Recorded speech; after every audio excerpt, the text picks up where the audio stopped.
Before we start, please support the channel, hit like, and subscribe. You're kidding, right? I asked, setting my fork down slowly. Jessica didn't even look up from the pot. She gave it one last stir and tasted the soup like we were just chatting about the weather. No, I'm serious. Kyle called, she said. He wants to meet up. The room went still. My pulse thumped louder than the quiet jazz humming from the speaker. Kyle? As in your ex-husband Kyle? I made sure every word was sharp. She finally turned to me with a half smile, tucking a strand of hair behind her ear. Daniel, it's not a big deal. We've known each other forever. That's exactly the problem. I stood from the kitchen stool. Why now? Why him? And why didn't you shut it down the second he reached out? She crossed her arms. Because I don't need permission to have a conversation. That line hit harder than it should have. My voice dropped. We're not talking about a conversation. We're talking about a man you were married to. The one who, she cut in, who cheated on me, yes. And then we moved on. This isn't about him. It's about closure. I narrowed my eyes. Whose closure? Yours or his? Jessica rolled her eyes and turned back to the stove. You're making this into something it's not. No, I snapped. You're pretending this is casual when it's not. You should have said no. You knew how this would make me feel. And you knew I hate being told what I can and can't do. We stood there, me at the edge of the island, her with a wooden spoon in hand like it was a sword. The air was thick with everything we weren't saying. I don't like it, I said firmly. I don't want you seeing him. She scoffed, turning off the burner with a dramatic flick. Well, thanks for the input, but I wasn't asking for approval. That's when the fight really started. You don't see the disrespect in this? No, I see you trying to control me. It's not control. It's called boundaries. It's called being married. She laughed bitterly. Oh, please. You don't trust me, admit it. I stepped closer, calm but cold. I trusted you, until you started hiding things. We stood face to face. Then she turned away abruptly, grabbing her phone off the counter. Fine, she said, voice tight. I won't go. But don't expect me to play this game forever. Her footsteps echoed down the hall as she disappeared into the bedroom, slamming the door behind her. I stayed in that kitchen for a while. Alone. Soup untouched. Silence stretching out like a thread about to snap. That used to be my favorite space. Our kitchen. Lights streaming through the wide windows. The smell of rosemary and garlic. Laughter bouncing off the tile. It was the heart of our home. But tonight, it felt like a crime scene. Jessica and I had been married for 6 years. We lived in a quiet cul-de-sac in Westbrook Heights, a neighborhood where the lawns stayed trimmed, neighbors waved from driveways, and everyone pretended their lives were picture perfect. We didn't have kids. We'd been trying. That was a sore spot we tiptoed around more often than not. To the outside world, we were fine. But inside these walls, something had shifted. And tonight, it cracked. She said no to the meeting. But the way she said it, I knew this wasn't over. Not even close. At 6:42 p.m. I got the text. Working late. Don't wait up. Laptop computer, just that. No punctuation, no detail. A single, hollow line that didn't sound like her. I stared at the screen a moment longer than necessary, then dropped the phone onto the armrest and looked at the clock. She usually got home by 7. The news murmured from the television. Something about a city council vote. I wasn't listening. The plate of leftovers I'd reheated sat untouched on the coffee table. I told myself not to assume the worst. But when the minute hand clicked past 8:00, then 8:47, then 9:15, the silence in the house started to ring louder than anything on TV.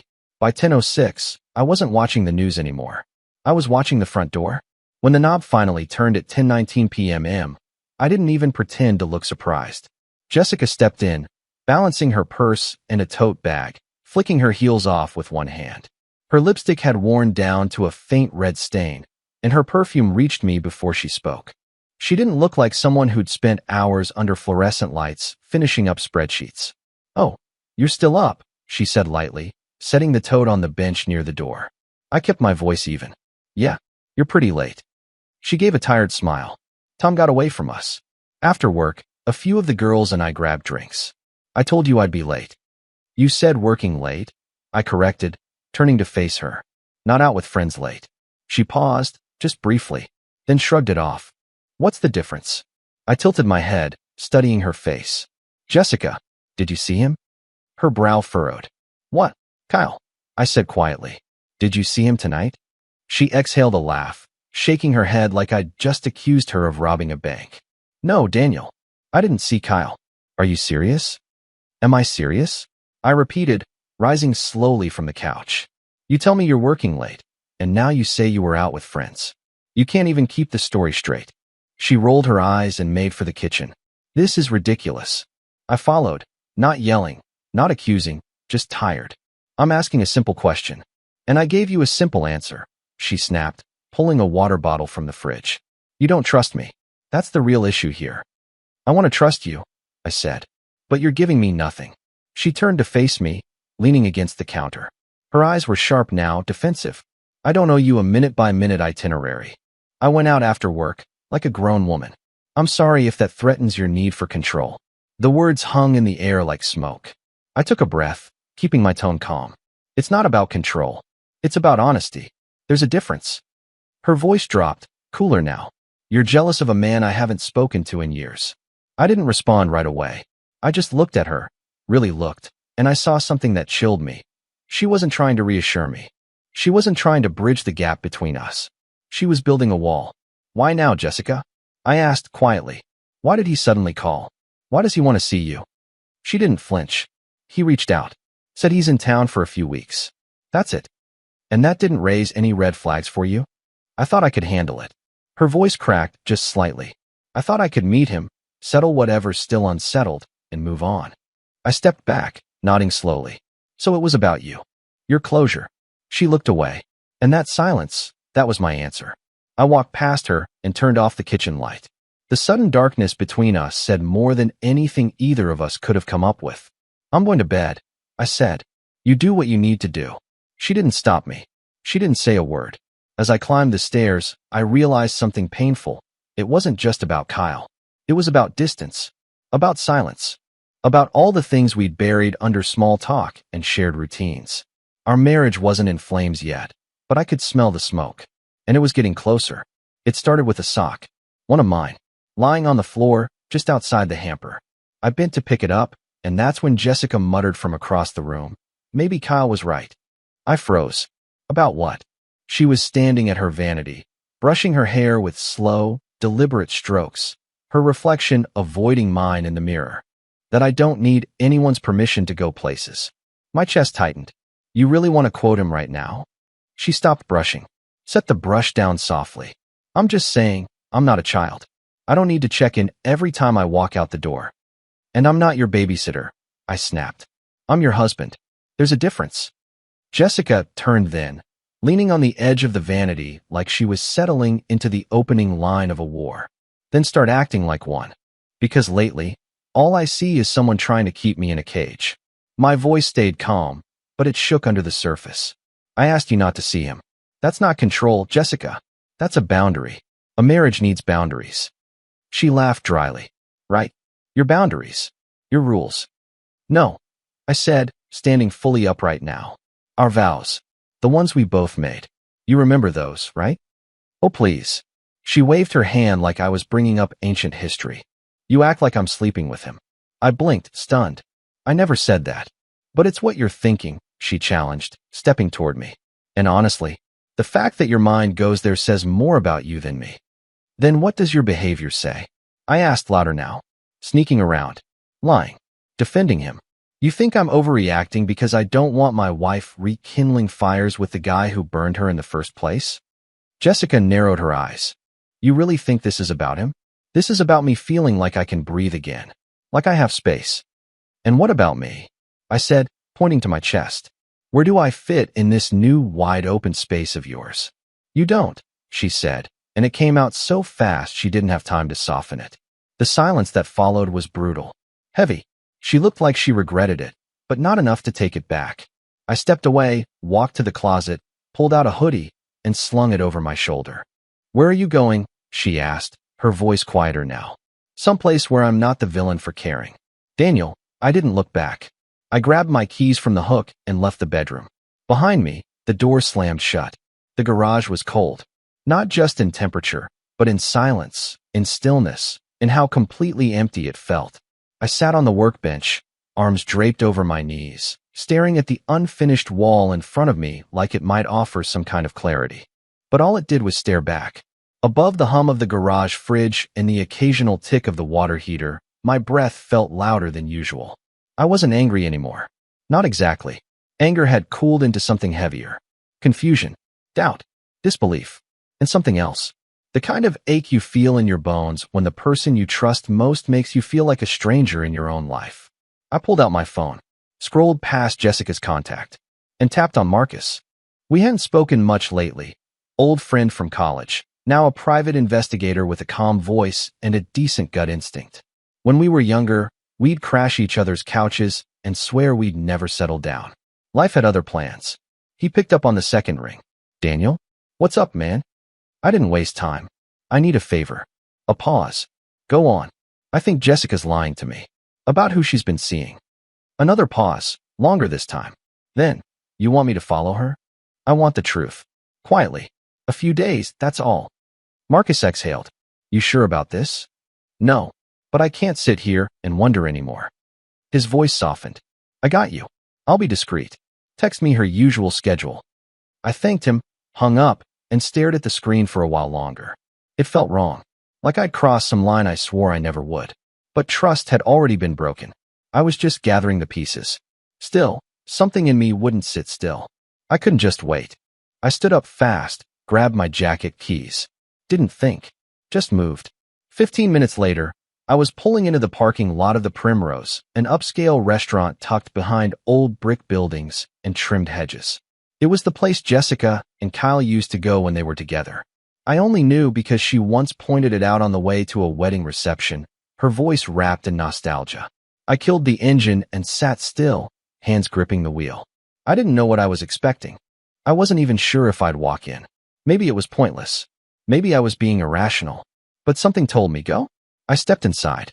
The air was warm, low-lit, full of the clink of silverware and low murmurs. Waitstaff moved like clockwork, floating past tables dressed in cream linens and candlelight. I scanned the room once. Nothing. Then I turned toward the back, toward the booths lined in dark green leather. And my heart stilled. Jessica. She was there, laughing, tucked into the corner of a booth, her hand lightly brushing a wine glass, her hair tucked behind one ear. Across from her sat Kyle, smirking, relaxed, like he belonged. I didn't move. Didn't breathe. I just stared. She leaned in slightly as he spoke. Touched his arm. Not romantically, but intimately. Familiar. Like the comfort hadn't faded.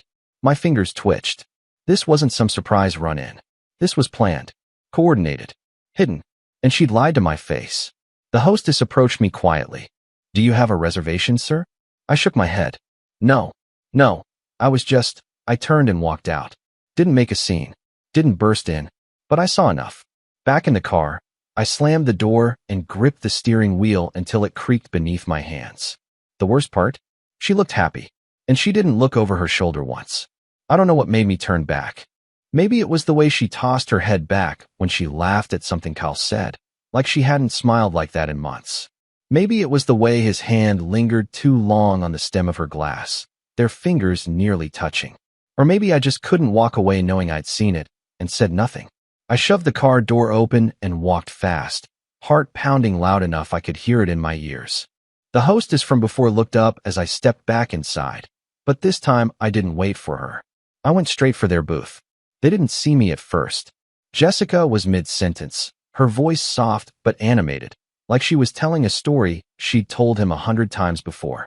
Kyle was watching her closely, chin resting on his hand, nodding with this stupid, knowing grin. I stopped 2 feet from their table. Jessica looked up and froze. Her face drained of color instantly. The wine glass trembled in her hand before she set it down. Daniel. Kyle turned slowly, already cocky. Well, look who it is. I stared straight at her. You told me you weren't seeing him. Daniel, no. Don't say my name like that. You lied. You looked me in the eye last night and told me nothing was going on. Jessica stood, trying to keep her voice low.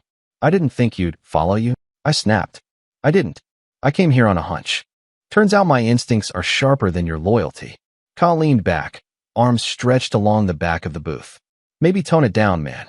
This isn't the place for a meltdown. I turned to him. Don't talk to me like you know me. He smirked. I know enough. You're the guy she settled for. That did it.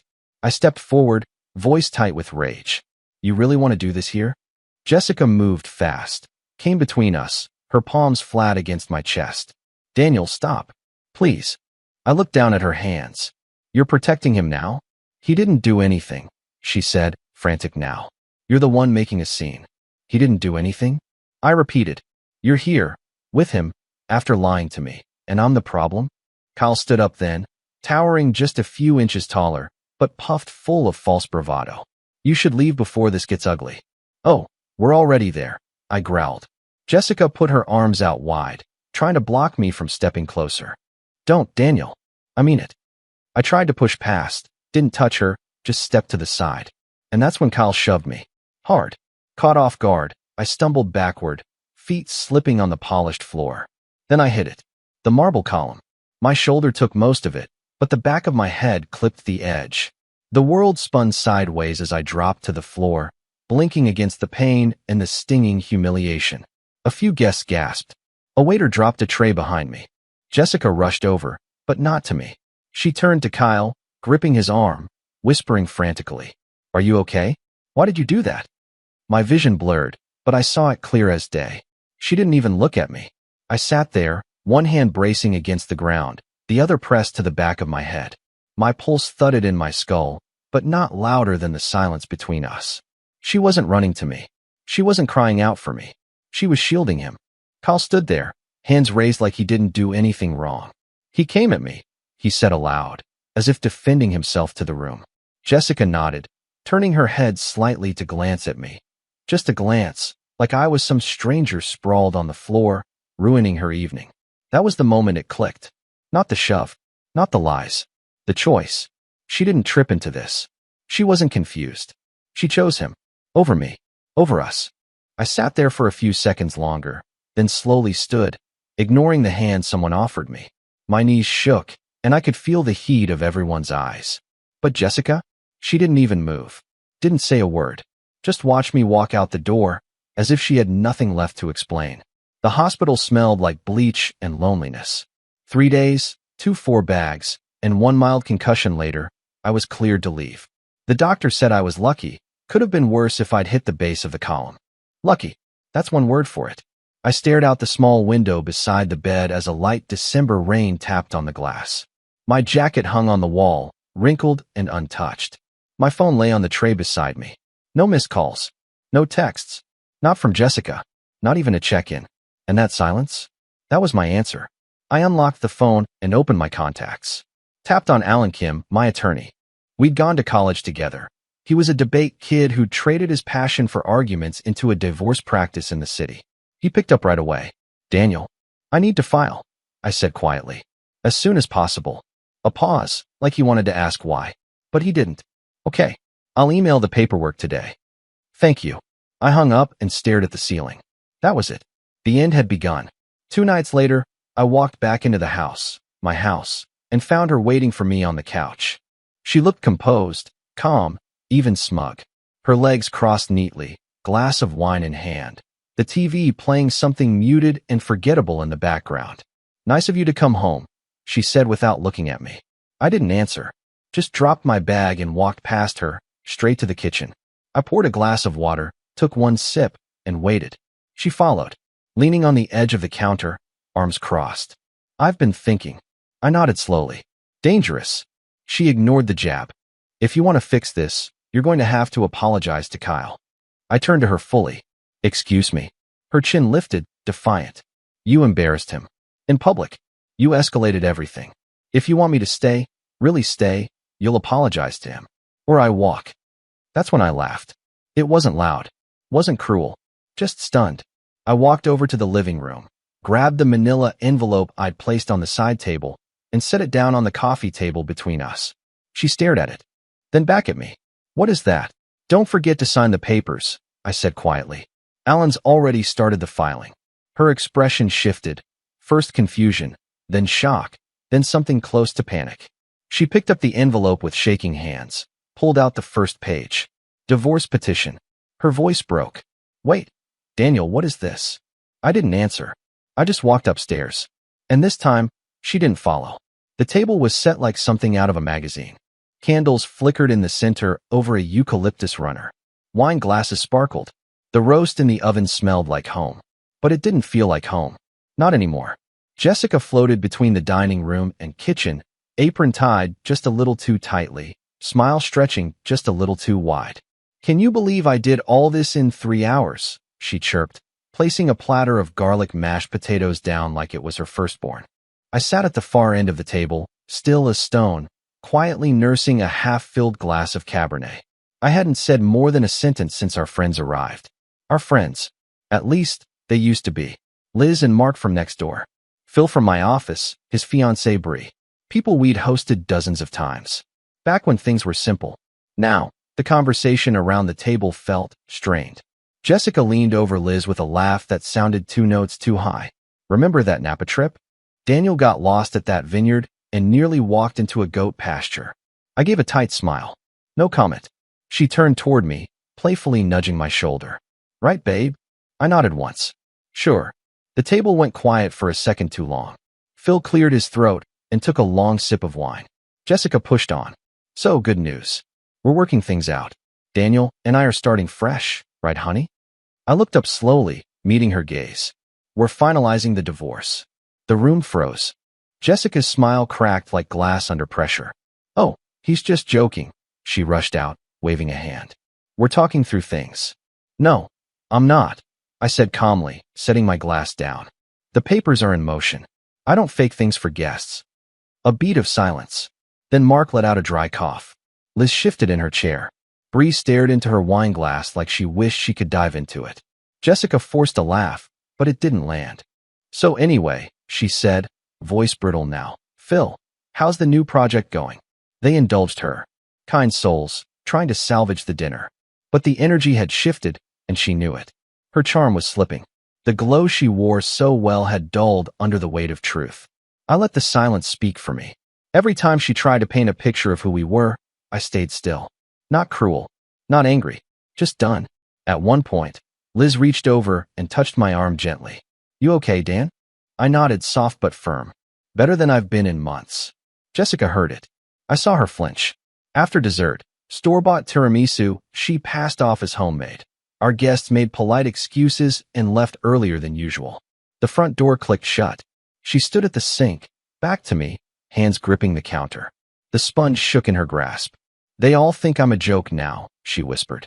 I rose, brought my empty wine glass to the counter, and set it down beside her. "No," I said. "They just saw who we really are." And I walked upstairs without another word. The kettle clicked off with a soft chime, and steam curled up from the spout like a sigh. I poured 2 cups of tea out of habit, not intention, set hers in front of the seat she always took, right corner, near the window where she used to read on lazy Sundays. Jessica walked in like she hadn't spent half the night pacing upstairs. She was barefoot, wrapped in her old college hoodie, and wearing an expression she hadn't shown me in weeks, uncertainty. She sat down slowly, cupping the mug but not drinking. "I was thinking," she began, eyes fixed on the swirling tea. "Maybe we should try counseling." I didn't flinch, didn't smile, just sat back in my chair and sipped quietly. "Daniel," she said, looking up now, hopeful but fragile. "I know things are rough, but people come back from worse. If we just had someone to guide us through it." I set my cup down gently and tapped the manila folder in front of me, the same one I hadn't moved from the table since that night. Her eyes followed my hand like it weighed 1,000 pounds. "Either sign," I said calmly, "or pack your bags." She blinked. "What?" "You heard me." Her mouth opened, but no words came out. It was like watching a page try to rewrite itself. "You'd really just throw all this away?" she whispered. "No," I replied. "You did. I'm just clearing the table." Her fingers tightened around the mug. "But I'm trying now. I'm here. You're here because your reputation cracked in front of people who used to admire you. You're not sorry for what you did. You're sorry you lost the spotlight." She stood suddenly, the chair scraping harshly against the tile. "That's not true." I met her eyes. "Isn't it?" We stared at each other, locked in a quiet war. "I made mistakes," she said, voice shaking. "But you don't get to pretend like you didn't push me away first. You made it easy to look somewhere else." "Don't," I warned. "Don't twist this." She stepped back, arms folded tight across her chest like armor. Fine. Go ahead. Make yourself the victim. I'm not the victim, I said simply. I'm the one who finally stopped playing along. She stared for a second longer, eyes flicking to the papers, then turned and walked out of the room. A second later, I heard the bedroom door slam. Then the click of the lock. I stayed at the table, hands steady, heartbeat even. The quiet that followed wasn't heavy like before. It was light, not because I'd won anything, but because I'd let go. I woke to the sound of her voice cracking against the hallway like glass. The bedroom door, still locked from the night before, shook with every word. You think you can just push me out of my own life? Jessica shouted. You think a stack of papers is the end of this? I'll take you to court. I'll take everything. I stayed downstairs, letting the coffee finish brewing. The sun hadn't fully risen, just a gray glow through the blinds. Stillness filled the kitchen, except for her rage bleeding through the floorboards. I gave you years, Daniel. You don't get to rewrite the story just because I made a mistake. Her voice cracked on that last word, the first hint that all the bravado was peeling. I took a slow sip. No rush. I'd been through the fire. Nothing she could say up there would change what I already knew. That's when I heard the knock. I opened the front door and stepped aside. Marcus walked in, dressed in black, carrying a plain folder that looked heavier than it should have. He didn't say much, just handed it to me with a single nod. This everything? I asked quietly. He gave a tight nod. Every day you asked for. Every time she met him. Where, how long, how she lied. His eyes flicked up toward the ceiling. She's still here? She's upstairs, screaming. Then I'll handle it. He walked halfway into the living room, then raised his voice just enough to carry upward. Jessica. Silence. Then the sound of the bedroom door unlocking, slowly. Her footsteps padded down like someone descending from a ledge they'd been clinging to too long. She turned the corner into the living room. Barefoot. Pale. Her face blotched with the kind of crying you try to hide, but can't. Her eyes widened when she saw Marcus. What is this? He held up the folder. Dates. Locations. Photos. Times. Even phone records. She swallowed hard, color draining from her face. You followed me. I didn't, Marcus said calmly. Daniel did what any husband would do when the truth started gaslighting him. He opened the folder, flipping through page after page. Dinner with Kyle, March 17th. Hotel lobby meet up, March 23rd. The text you sent him the night you told Daniel you were working late. Can't wait to see you again. Tonight felt like old times. Jessica stumbled back a step. You don't understand the context. You're right, Marcus said. I just record what's real. You're the one who built the fiction. She looked at me, eyes wide, mouth open like she was about to try again, to defend, explain, plead. But nothing came out. She saw my face, and knew. There was no room left for negotiation. No more performance. No more spotlights. Just reality. Cold and clear. Without a word, she turned back toward the stairs. Halfway up, she paused, fingers gripping the banister.